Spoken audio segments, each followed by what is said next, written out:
So students, today we are starting a new chapter, chapter number 3, classification of elements and periodicity in properties. Classification का मतलब है property के हिसाब से separate करना, एंड पीरियोडिसिटी इन प्रॉपर्टीज का मतलब है प्रॉपर्टी जो है उस प्रॉपर्टी को हमें साइमल्टेनियसली स्टडी करना कि किस ऑर्डर में इंक्रीज हो रही है, डिक्रीज हो रही है।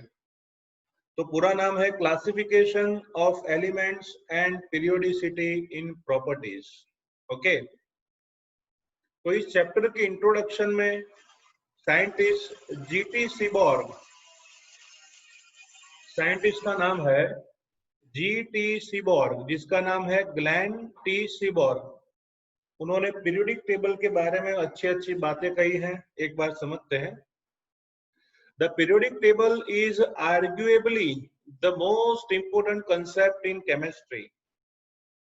तर्क के हिसाब से पीरियोडिक टेबल बहुत इंपॉर्टेंट कंसेप्ट है, both in principle and in practice. मतलब थियोरेटिकल नॉलेज के लिए तो है ही, लेकिन प्रैक्टिकल नॉलेज के लिए भी पीरियोडिक टेबल बहुत इंपॉर्टेंट है। Okay, it is the everyday support for students. बच्चों के लिए, स्टूडेंट्स के लिए वे बहुत यूजफुल है। It suggest new avenue of research. वो रिसर्च के लिए नई दिशाएं देता है to the professionals, and it provides a sufficient organisation of whole chemistry. पूरे केमिस्ट्री को शॉर्ट में रिप्रेजेंट करता है। It is a remarkable demonstration of the fact that the chemical elements are not a random cluster of entities. ये explain करता है कि chemical element जो है वो सिर्फ रैंडम क्लस्टर ऑफ एंटिटीज नहीं है, मतलब कुछ ही पार्टिकल्स या टुकड़े नहीं है, but instead display trends and lie together in families. उनको ट्रेंड के हिसाब से एक दूसरे के साथ में रखा जाता है। Okay, and awareness of the periodic table is essential to everyone who wishes to disentangle the world and see how it build up from the fundamental building blocks of chemistry. पूरा वर्ल्ड जो chemistry से बना हुआ है उसको समझने के लिए पीरियोडिक टेबल को समझना बहुत जरूरी है, एलिमेंट्स को समझना जरूरी है। तो ये आपको तैयार नहीं करना है, सिर्फ नॉलेज के लिए दिया है। What is the importance of chemistry. आपको लगेगा कि सर ये ग्लेन टी सीबॉर्ग क्यों लिया, ग्लेन टी सीबॉर्ग क्यों, यहाँ पे तोशाली, त्रुषा, दिशा ऐसा क्यों नहीं लिखा हुआ है। उसका रीजन है कि ग्लेन टी सीबॉर्ग जो है, he was the father of transuranic element. ये जीटी सीबॉर्ग है ना, वो ट्रांस यूरेनिक एलिमेंट के पिताजी हैं। मतलब आपको पता है यूरेनियम जिसका एटॉमिक नंबर 92 है, यहां तक एलिमेंट नेचुरल होते हैं, नेचुरल। ओके, लेकिन बाकी के सभी नेक्स्ट एलिमेंट, नेपच्यूनियम, प्लूटोनियम, वो सभी के सभी नेक्स्ट एलिमेंट वो लेबोरेटरी में आर्टिफिशियली बनाए हैं, सिंथेटिकली बनाए हैं। तो ये बनाने की प्रोसेस पहली बार जीटी सीबॉर्ग साइंटिस्ट ने लैब में की थी, इसलिए याद रखना उनको कहते हैं father of transuranic element. क्या कहते हैं? Father of transuranic element. तो एक बार पढ़ लो उनकी बात, बहुत अच्छे से साइंटिस्ट है। केमिस्ट्री, उसमें पीरियोडिक टेबल क्यों इंपॉर्टेंट होता है। चलो, क्लासिफिकेशन ऑफ एलिमेंट, उसकी हिस्ट्री में जाते हैं। सबसे पहला प्रश्न ये था कि हमें क्लासिफिकेशन की जरूरत क्यों पड़ी। Why do we need to classify element? तो बच्चों उसके लिए हमें हिस्ट्री में जाना होगा। 1800 एडी में सिर्फ 31 जितने एलिमेंट्स सब लोग जानते थे। In 1800 AD only 31 elements were known. लेकिन अगर 1865 में जाएं तो ये नॉन एलिमेंट्स के नंबर उससे डबल से भी ज्यादा हो गए, मतलब 63।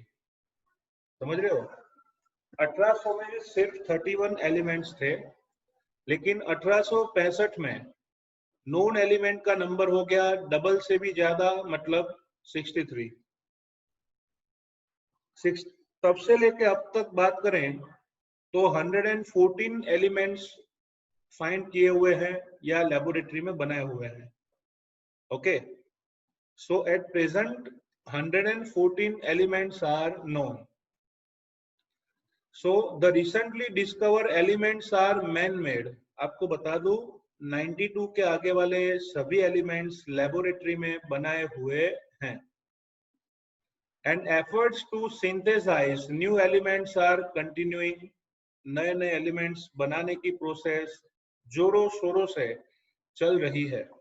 ओके, अब आप ही बताओ भैया, अगर इतने सारे एलिमेंट हो, मैं यहाँ पे 114 लिखा है ना, आपको बता दूं 119 एलिमेंट लास्ट नवंबर में ही डिस्कवर हुआ था और उसका नाम भी दे दिया था।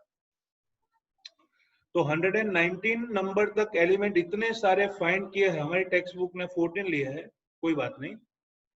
तो इतने सारे एलिमेंट है, उनकी फिजिकल प्रॉपर्टी, उनकी केमिकल प्रॉपर्टी, उनका सिंथेसिस, उनकी अदर एलिमेंट से रिएक्शन, उनके कंपाउंड, इतनी सारी चीजें होती है कि उनको स्टडी करना बहुत डिफिकल्ट हो जाता है। We cannot study all physical and chemical property of all type of element.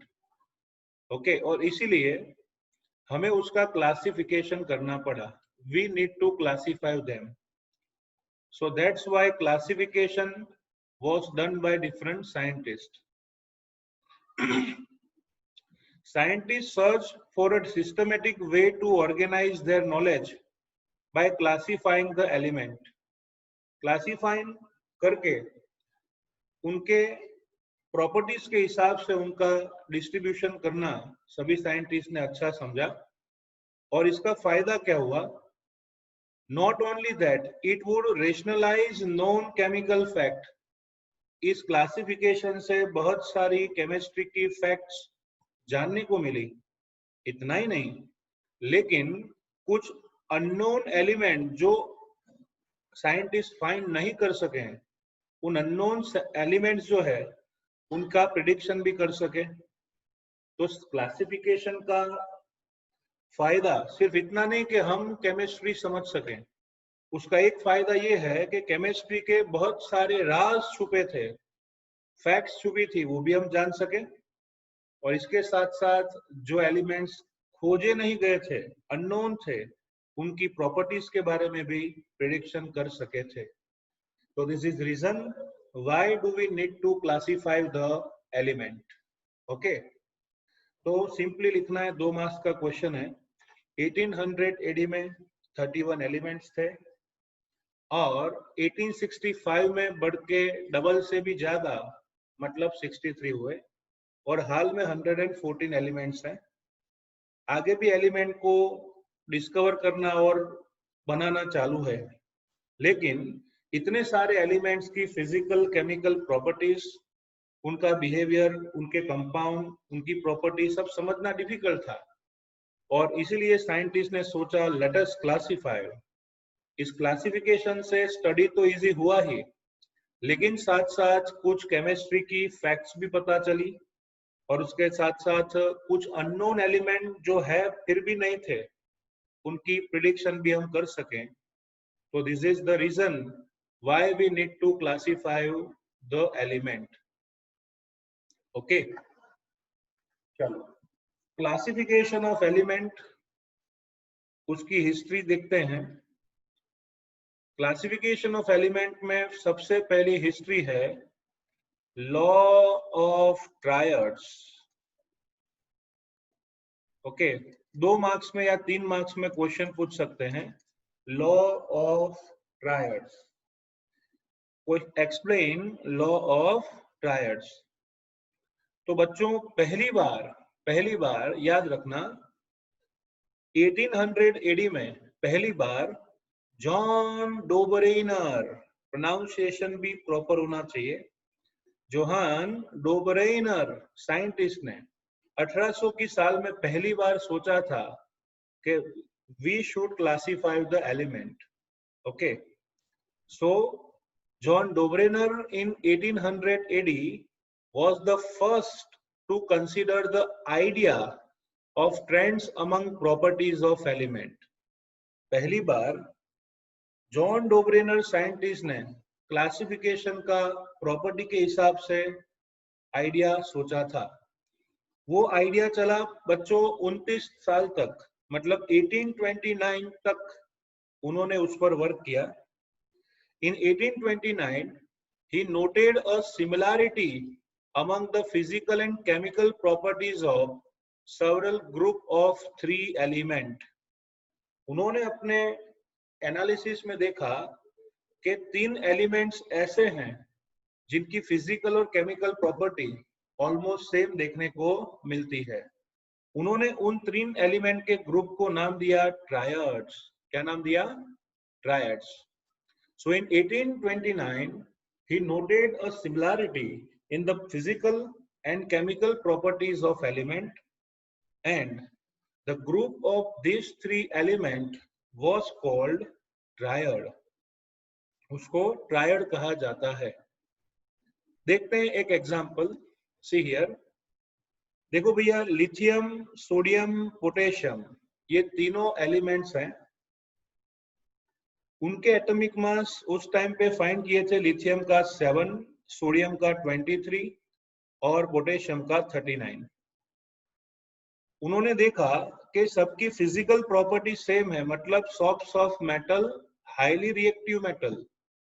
अब सोडियम को पानी में डालोगे ब्लास्ट होगा, पोटेशियम में बड़ा ब्लास्ट होगा, लिथियम में थोड़ा ब्लास्ट होगा। कहने का मतलब है केमिकल प्रॉपर्टी सबकी सेम होती है। कैसे? जैसे लिथियम LiCl बनाएगा, फिर NaCl, KCl, लिथियम बनाएगा बच्चों Li2O, Na2O, K2O। तो in short chemical property same है क्योंकि कंपाउंड सेम है, ओके, और रिएक्शन सेम है। फिजिकल प्रॉपर्टी में आपको बता दूं, ये तीनों 3 मेटल में बोलना है सॉफ्ट मेटल, रिएक्टिव मेटल। तो आप समझते हो तीनों की केमिकल प्रॉपर्टी, फिजिकल प्रॉपर्टी दोनों सेम है, ठीक है। लेकिन उसके साथ साथ दूसरी एक सिमिलैरिटी ये थी इंपॉर्टेंट कि atomic mass of second element, okay, it is the average of atomic mass of first and third element. Atomic mass of second element, it is the average of atomic mass of first and third element. तो बच्चों आप देख सकते हो sodium का atomic mass है 23।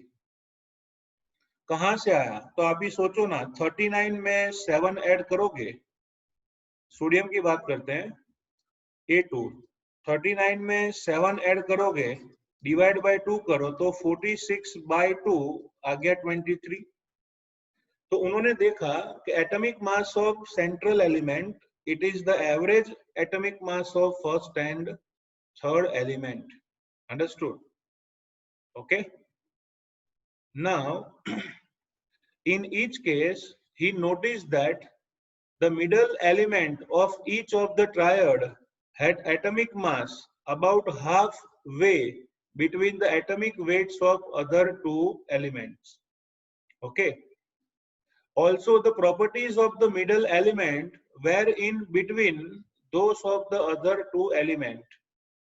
Okay, मैंने बोला ना कि आप पानी के साथ रिएक्शन करो तो सोडियम ब्लास्ट देता है, लिथियम छोटा ब्लास्ट देगा, पोटेशियम बड़ा ब्लास्ट देता है। ओके, तो ये था जोहान डोब्रेनर्स ट्रायड लॉ। दूसरी एक पेयर देखते हैं, देखो कैल्शियम वाली पेयर देखो, कैल्शियम, स्ट्रोंशियम एंड बेरियम का सरबा। कैल्शियम, स्ट्रोंशियम, बेरियम में कैल्शियम का एटॉमिक मास 40 है, बेरियम का 137 है। अगर आप एवरेज लोगे तो ऑलमोस्ट सेम आएगा, परफेक्ट नहीं लेकिन ऑलमोस्ट सेम एटॉमिक मास आएगा स्ट्रोंशियम का। क्लोरीन 35.5, आयोडीन 127 और ब्रोमीन का एटॉमिक मास 80 है। तो यहाँ ब्रोमीन का एवरेज एटॉमिक मास फाइंड करोगे तो 81.25 आएगा, जो उससे नजदीक है। तो इन शॉर्ट आपको इतना याद रखना होगा, the atomic mass of second element, it is almost same with average atomic mass of first and third element. Understood? Okay, तो एक्सप्रेस नहीं करना है आपको, लेकिन सिर्फ लिखना है। So since Dobener's relationship referred to as the law of triads, डोबेनर की इस रिलेशनशिप को लॉ ऑफ ट्रायड नाम से पहचाना गया। seemed to work only a few elements, it was dismissed as coincidence. कचरा कर दिया। ये लॉ ऑफ ट्रायड्स बहुत कम मात्रा में ट्रायड्स को एप्लीकेबल था, मतलब यहाँ पे 3 दिख रहे हैं, मैक्सिमम 5 to 7 जितने ट्रायड्स वो बना सके, लेकिन बाकी सब एलिमेंट्स का क्या? और इसीलिए सभी साइंटिस्ट ने इसे कोइंसिडेंस समझ के भुला दिया। ओके, तो प्रयत्न अच्छा था क्लासिफिकेशन का जोहान डोब्रेनर का, लेकिन व्हाई इट वाज रिजेक्टेड, तो लिखना है कि it was dismissed as coincidence. क्यों? क्योंकि it is work only for a few element, ये कुछ ही एलिमेंट पर वर्क करता था, इसलिए उसे डिसमिस किया गया। तो 2 मार्क्स का बहुत अच्छा क्वेश्चन है, एक्सप्लेन लॉ ऑफ ट्रायड्स।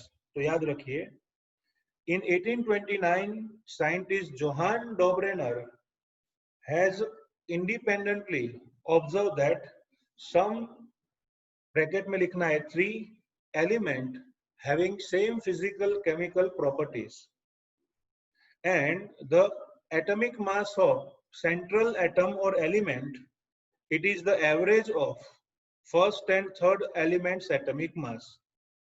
फिर एक्सप्लेन कीजिए टेबल, वैल्यू के साथ याद रखना होगा, lithium, sodium, potassium, calcium, strontium, barium, chlorine, bromine, iodine. Okay, और एटॉमिक मास तो आई थिंक सबको पता ही होगा इसका। फिर आपको फाइनली लिखना है कि this is called law of triads but not applicable to all the element, so उसको कोइंसिडेंट समझ के भुला दिया गया। तो this is Johann Dobereiner's law of triads. समय आगे बीतता गया, साइंटिस्ट अपने एक्सपेरिमेंट्स करते गए। Okay, the next reported attempt, मतलब उनके बाद और एक साइंटिस्ट ने ट्राई किया था, फ्रेंच जियोलॉजिस्ट AEB द कान कॉर्टोइस। बच्चों, ये जियोलॉजिस्ट आ गए। जियोलॉजिस्ट का मतलब होता है जो पुरानी मूर्तियां, पुराने पेड़ के टुकड़े, पुरानी हड्डियां, उसमें से वो कितने साल पुराना सैंपल है वो डिसाइड करने वाले लोग को कहते हैं जियोलॉजिस्ट। तो फ्रेंच के जियोलॉजिस्ट जिसका नाम है AEB द कान खजूरा, सॉरी इसे कहते हैं AEB द कान कॉर्टोइस। प्रोनाउंसिएशन में ध्यान रखना, कुछ लोग वो ना चान चौटोइस बोलते हैं, क्या बोलेंगे? कान कॉर्टोइस। सो AEB द कान कॉर्टोइस, उसने 1862 में उन्होंने पहली बार सिलिंड्रिकल पीरियोडिक टेबल बनाने के लिए ट्राई किया था। सिलिंड्रिकल पीरियोडिक टेबल जो हमारी बुक ने नहीं दिया है अच्छी तरह से। कैसे? देखो, सिलिंड्रिकल पीरियोडिक टेबल मतलब वो रेडियो आता है ना, वैसा एक पीरियोडिक टेबल लिया था। ओके, नाउ उन्होंने डिफरेंट एलिमेंट को उनकी प्रॉपर्टी के हिसाब से आगे लिखा हुआ था। कैसे, देखो मैं लिथियम से स्टार्ट करूं बच्चों, तो लिथियम, सोडियम, अरे सॉरी, लिथियम के बगल में आएगा beryllium, boron, carbon, nitrogen, oxygen, fluorine. बच्चों उस टाइम पे इनर्ट गैसेस फाइंड नहीं हुए थे, तो हम यहाँ पे इनर्ट गैसेस नहीं लिखेंगे। तो उन्होंने देखा लिथियम के पीछे beryllium, boron, carbon, nitrogen, oxygen, fluorine, फिर आया सोडियम। सोडियम को देखा तो ऐसा लगा जैसे लिथियम जैसा ही है, क्योंकि लिथियम का प्रॉपर्टी है soft metal, reactive metal. Sodium भी वैसा ही था, सॉफ्ट मेटल, रिएक्टिव मेटल। तो साइंटिस्ट ने क्या किया, सेम प्रॉपर्टी वाले एलिमेंट्स को उसी के नीचे रखा। तो लिथियम के नीचे आएगा सोडियम, फिर बेरिलियम जैसी प्रॉपर्टी थी मैग्नीशियम की, फिर आएगा एल्यूमिनियम, फिर silicon, phosphorus, sulphur, chlorine. Argon तो इनर्ट गैस है, फाइंड नहीं हुआ था। तो फिर आया पोटेशियम, कनुका का, और पोटेशियम के बारे में सोचा तो ऐसा ही लगा, सॉफ्ट मेटल, रिएक्टिव मेटल, और बनेगा पोटेशियम और कैल्शियम। ऐसे आगे 2-3 एलिमेंट्स और भी थे। कहने का मतलब है उन्होंने पहली बार पीरियोडिक टेबल को सिलिंड्रिकल शेप में एक्सप्रेस किया था, इसलिए लिखा है he arranged the known elements in order of increasing atomic weight. atomic weight के increasing order में उन्होंने अरेंज किया, made a cylindrical table of element to display the periodic recurrence of property. मतलब उन्होंने सिलिंड्रिकल शेप में periodic table बनाया और same property वाले एलिमेंट्स उन्होंने सेम ग्रुप में लिए, okay, to display the periodic recurrence of property. Understood? This also did not attract much attention. ये भी किसी का अट्रैक्शन नहीं पा सका। लेकिन आपको मैं बता दूं, AEB द कान कॉटोइस, इस साइंटिस्ट ने जो स्टेटमेंट दिया था, हमारी बुक में इतना परफेक्ट नहीं दिया है। उन्होंने कहा था every seventh element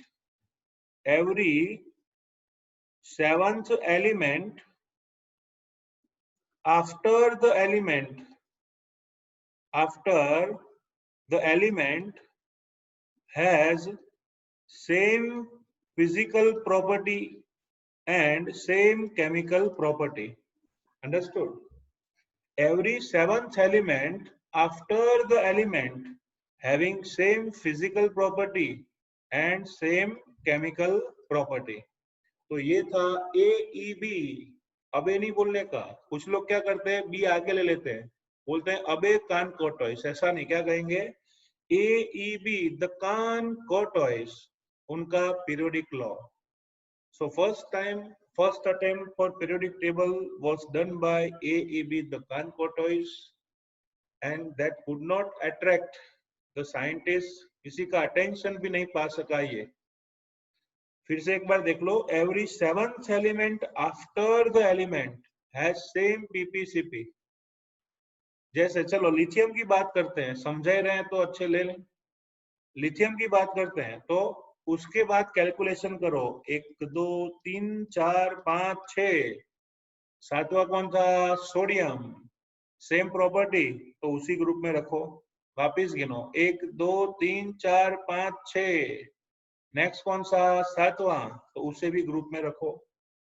कहने का मतलब है कि same physical and chemical properties वाले एलिमेंट को एक ही ग्रुप में रखा गया। लेकिन याद रखना, seventh element after the element having same property. ऐसा नहीं कि फर्स्ट में।